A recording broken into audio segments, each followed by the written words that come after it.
चलिए दोस्तों, आप लोग को गाना सुना रहे हैं, सुनिएगा। कैसा लगा, जैसा लगे वैसा कमेंट में ज़रूर बताने। चलिए गाइए, देखिए गाना बहुत मस्त गाती हैं।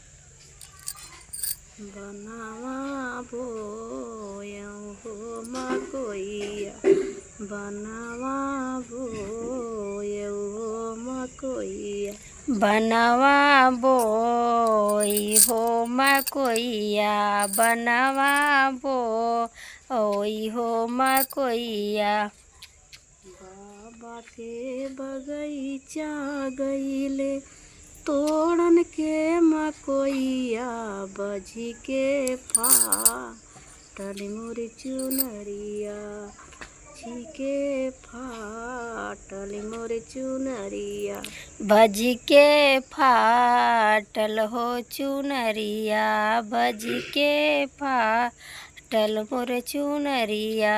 5 रुपया ताई ले रे दरजियावा, सीधे धानी रंग चुनरिया, सीधे धानी चुनरिया, सीधे धानी रंग चुनरिया, सीधे धानी रंग चुनरिया।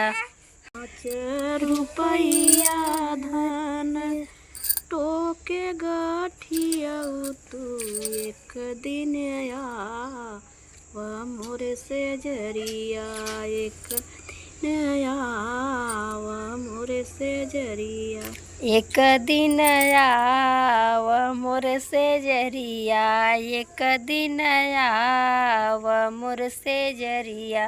कैसे कयाई दर्जी तोहरे से जरिया, घरवा बाटेन मोर सजनवा, घरवा बाटेन मोर सजनवा।